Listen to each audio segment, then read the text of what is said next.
সর্বনাম পদ শুধুমাত্র বিশেষ্যের পরিবর্তে বসে কথা বললে সম্পূর্ণ ঠিক বলা হবে না। কারণ কি, কখনো কখনো সর্বনাম যে কোনো একটা বাক্য, সেই বাক্যটার পরিবর্তেও বসে। যেমন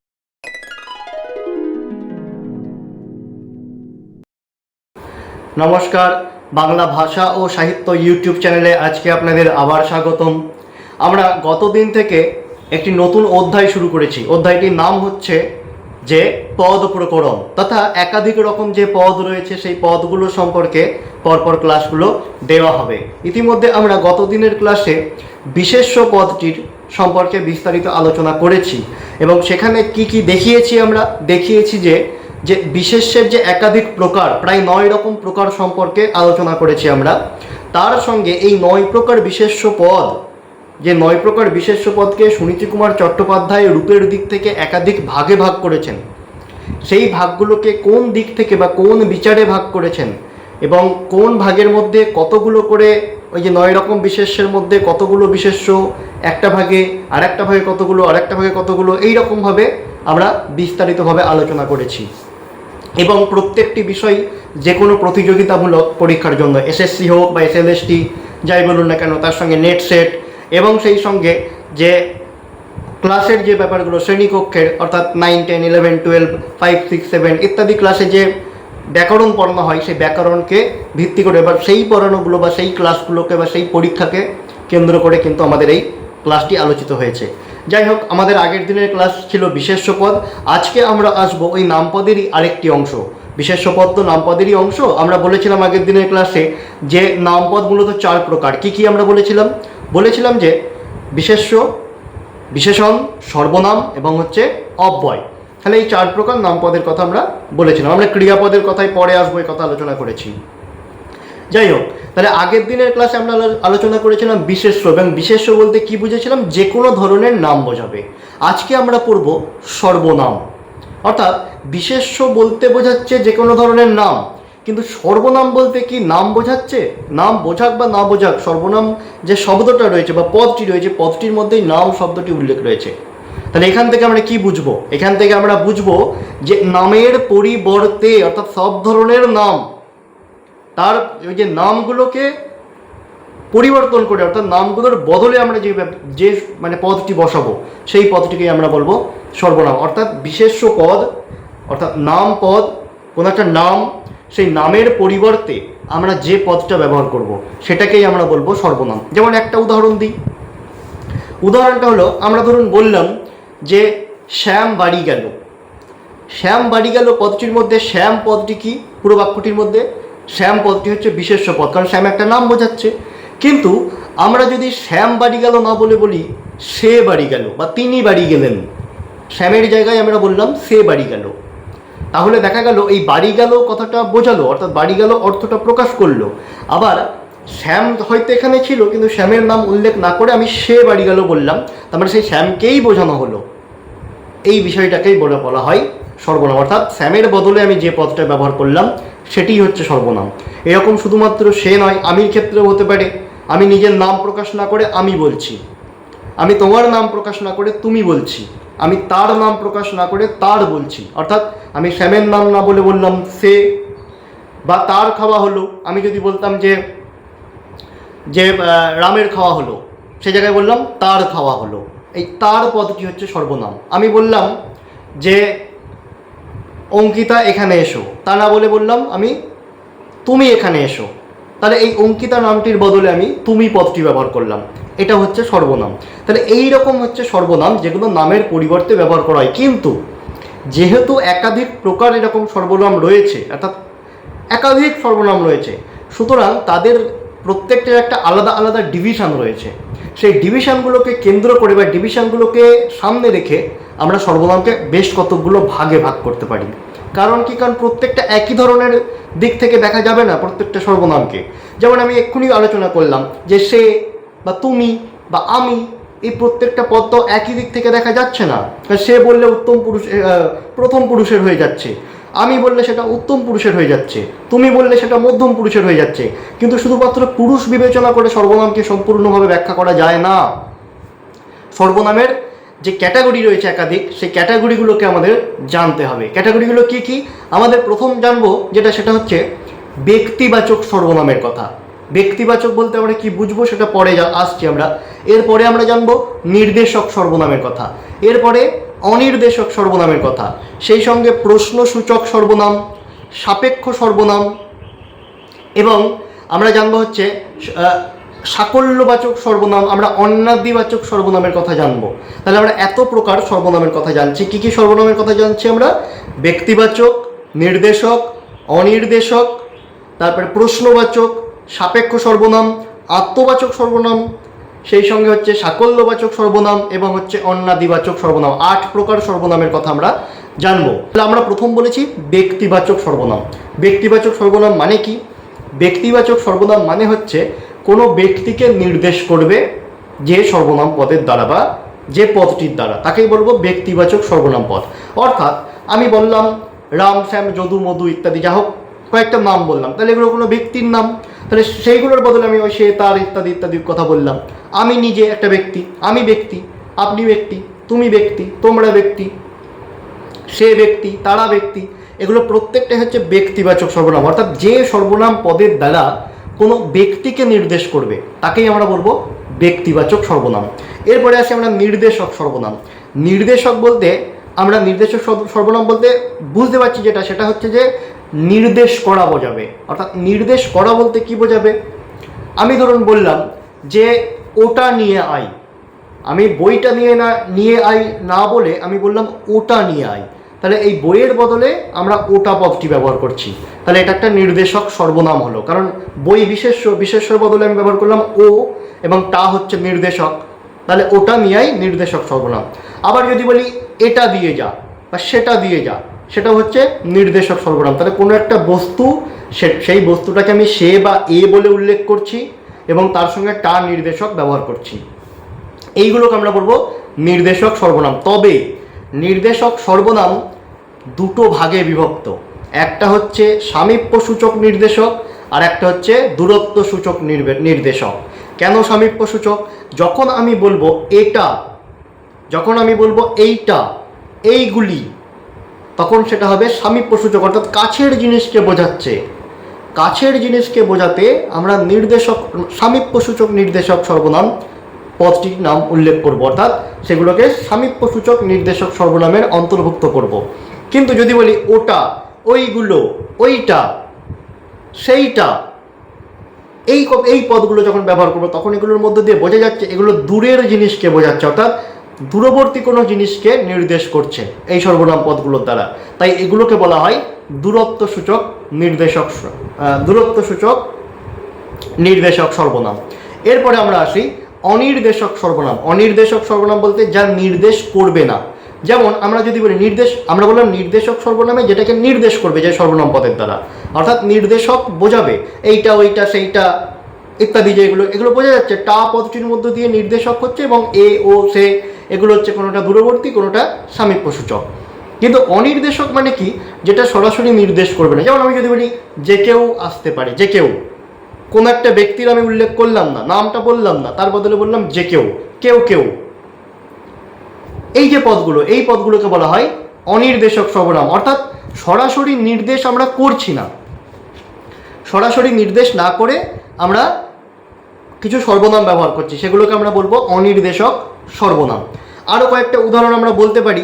যেমন বলতে পারি অমুক কোনো কিছু, বলি না অমুক আসবে, অমুক মানে অনির্দেশক, ছোটোভাবে নির্দেশ করা হচ্ছে না। অমুক বলতে কে আমরা কিছু বলতে পারবো না। কোনো কিছু মানে কোনো একটা নির্দিষ্ট কিছু বোঝাচ্ছে না, হতে পারে কোনো কিছু, তাহলে এটা অনির্দেশক সর্বনাম। এইরকমভাবে আমরা আরও একাধিক উদাহরণ দেখতে পারি। যেমন এই যা কিছু, কেউ ইত্যাদি বললাম, এই বিষয়গুলো হচ্ছে প্রত্যেকটাই অনির্দেশক সর্বনাম। এরপরে আমরা আসব প্রশ্নবাচক সর্বনাম। প্রশ্নবাচকের মধ্য দিয়ে বোঝাই যাচ্ছে এমন একটা সর্বনাম পদ ব্যবহার করা হবে যে পদটির মধ্য দিয়ে কোনো রকম একটা প্রশ্নের উদ্রেক করা হবে, অর্থাৎ প্রশ্নকে প্রকাশ করার চেষ্টা করবে বা প্রকাশ করবে, সেটাকেই আমরা বলবো প্রশ্নবাচক সর্বনাম। অবশ্যই সেটা বিশেষ্যের পরিবর্তে হবে, তবেই সেটাকে সর্বনাম বলা হবে, এবং সেই সর্বনাম পদটা কোনো একটা প্রশ্ন প্রকাশ করার চেষ্টা করবে বা প্রশ্ন প্রকাশ করবে, তাকে আমরা বলবো প্রশ্নসূচক সর্বনাম।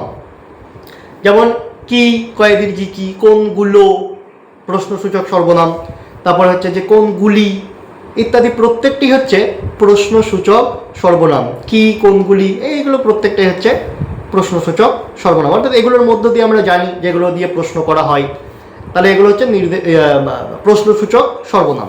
এরপরে আমরা যেটা আসব সেটা হচ্ছে মূলত সংযোগবাচক সর্বনাম। আমি একটু আগে আলোচনা করেছি শুরুতেই যে সাপেক্ষ সর্বনামের কথা। আমি বলেছি যে সাপেক্ষ সর্বনাম হচ্ছে সংযোগবাচক সর্বনামের অংশ। কেন সংযোগবাচক সর্বনামের অংশ? সংযোগবাচক সর্বনাম হচ্ছে এমন একটি সর্বনাম বা এমন একটি সর্বনাম যে সর্বনামগুলো হচ্ছে একে অপরের সঙ্গে সংযোগ স্থাপন করবে। কিন্তু কিভাবে করবে? আমরা যদি বলি যে এবং সে, এই দুটো হচ্ছে সংযোগবাচক সর্বনাম, অর্থাৎ যে এখানে আসবে সেই পড়াশোনা করবে, তাহলে যে এর সঙ্গে সে এর একটা সংযোগ তৈরি হলো, এটাকে সাপেক্ষ সর্বনামও বলা হয়ে থাকে।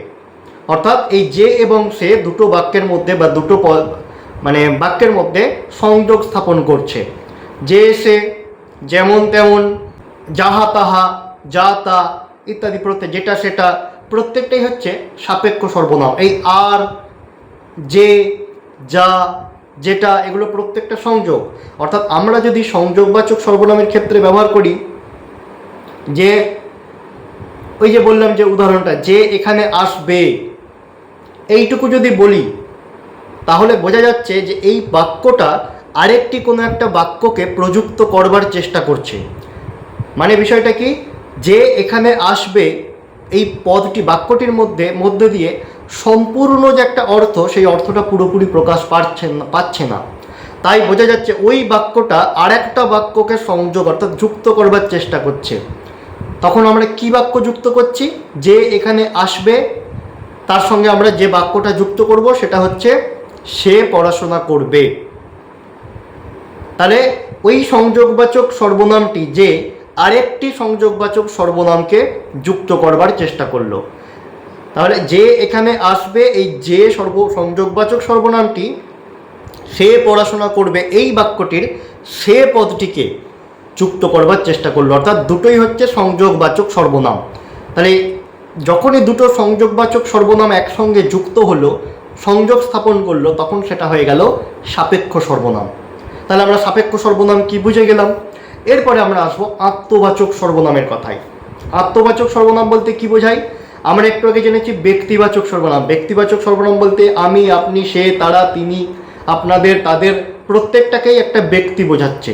কিন্তু আত্মবাচক বলতে এর মধ্যে থেকে এমন কিছু পদ বা এমন কিছু বিষয়কে বোঝাবে যেটা শুধুমাত্র নিজেকেই বোঝাবে। যেমন আমি নিজে, আমি নিজে, এই যে নিজে, আপনি নিজে, অর্থাৎ এই নিজ অর্থ প্রকাশ করবে যখন, তখন সেটা হবে আত্মবাচক। আত্ম মানে হচ্ছে একদম নিজে বোঝাবে। আর ব্যক্তি বলতে সেটা আমিও হতে পারে, আপনিও হতে পারে, সেও হতে পারে, তারাও হতে পারে, ইত্যাদি অনেকেই হতে পারে ব্যক্তি। কিন্তু আত্ম মানে হচ্ছে শুধু নিজে ব্যক্তি, যে নিজে একজন, সেই নিজে অর্থটা বা নিজ অর্থটা প্রকাশ করবে, তখন তাকে আমরা বলবো আত্মবাচক সর্বনাম। যেমন কয়েকটা উদাহরণ, ওই যে নিজে, নিজ, নিজে, আপনি, আপনাদের, অর্থাৎ নিজেদের বোঝাচ্ছে। এইগুলো হচ্ছে আত্মবাচক সর্বনাম। এরপরে আমরা আসবো সাকল্যবাচক সর্বনাম। সাকল্যবাচক মানে কি? সাকল্য মানে যেটা সকল, অর্থাৎ গোষ্ঠীমূলক একটা ব্যাপার বোঝাচ্ছে, এটাকেই বলবো আমরা সাকল্যবাচক সর্বনাম। যেমন কি? যেমন আমরা বলবো যে যদি বলি সর্ব, সব, সকল ইত্যাদি যে বিষয়গুলো প্রত্যেকটাই সাকল্যবাচক বা অনেকগুলো বোঝাচ্ছে, তাই এটা হচ্ছে সাকল্যবাচক সর্বনাম। আবার বলতে পারি উভয়, উভয় মানে দুজনকে বোঝাচ্ছে। সবাই, সব্বাই, প্রত্যেকটা পদই হচ্ছে সাকল্যবাচক সর্বনাম। তাহলে সাকল্যবাচক বলতে আমরা বুঝলাম যে সকল বোঝাবে, অর্থাৎ অনেকগুলো বোঝাবে, সবাইকে একসঙ্গে নিয়ে বোঝাবে, এটাকে আমরা বলবো সাকল্যবাচক সর্বনাম। আমরা এরপরে আসবো অন্যাদিবাচক সর্বনাম। অন্যাদি মানে কি? অর্থাৎ অন্য আদি, অর্থাৎ নিজে ছাড়া অন্য কাউকে বোঝাচ্ছে। আমি নিজে নই, অন্য আদি, অর্থাৎ অন্য এবং আদি বলতে এখানে বোঝাচ্ছে অন্য আরও, এদেরকে, এই বিষয়টাকে বোঝাচ্ছে অন্যাদিবাচক সর্বনাম। যেমন উদাহরণ দিই, অন্য, অপর, এই যে এই কথাগুলো, অপরেরা অর্থাৎ নিজেকে বাদ দিয়ে, অন্যেরা নিজেকে বাদ দিয়ে, এগুলো হচ্ছে অন্যাদিবাচক সর্বনাম। আবার অমুক, অমুক মানে আমি নিজেকে বললাম না, অন্য একজনকে বললাম, এটাও হচ্ছে অন্যাদিবাচক সর্বনাম। তাহলে আমরা এখানে কি জানলাম? আমরা জানলাম হচ্ছে সর্বনাম পদ মূলত বিশেষ্যের পরিবর্তে বসে। কিন্তু এখানেও একটা সংশয় রয়েছে, সর্বনাম পদ শুধুমাত্র বিশেষ্যের পরিবর্তে বসে এ কথা বললে সম্পূর্ণ ঠিক বলা হবে না। কারণ কি, কখনো কখনো সর্বনাম যে কোনো একটা বাক্য, সেই বাক্যটার পরিবর্তেও বসে। যেমন আমি একটা উদাহরণ দিই, একটা উদাহরণ দিলেই বিষয়টা আরও পরিষ্কার হয়ে যাবে। বিষয়টা হচ্ছে এইটাই, মহারাজ পরাজিত হয়ে ফিরে এসেছেন, একটা কথা বললাম। তার পরের লাইনে আমি বললাম এই কথাটা আমি কোনো মতেই স্বীকার করি না। আমি বললাম যে মহারাজ পরাজিত হয়ে ফিরে এসেছেন, তার পরের লাইনে বললাম এই কথাটা আমি কোনো মতেই স্বীকার করি না বা করব না। তাহলে এই পদটির মধ্য দিয়ে এই পদটিকে শুধুমাত্র একটা বিশেষ্য পদের পরিবর্তে ব্যবহার করা হলো না, এখানে ব্যবহার করা হলো মহারাজ পরাজিত হয়ে ফিরে এসেছেন, এতখানি একটা বাক্য, এই বাক্যটার বদলে আমরা বললাম এই। তাহলে এখান থেকে বোঝা যাচ্ছে যে সর্বনাম শুধুমাত্র বিশেষ্য পদের পরিবর্তেই বসে না, কোনো একটা বাক্য সেই বাক্যটার পরিবর্তেও বসতে পারে। তাহলে সর্বনাম পদ প্রাথমিকভাবে বলতে গেলে বিশেষ্য পদের পরিবর্তে বসে, আবার কোনো একটা বাক্যাংশ, সেই বাক্যাংশের পরিবর্তেও কখনো কখনো সর্বনাম বসতে পারে।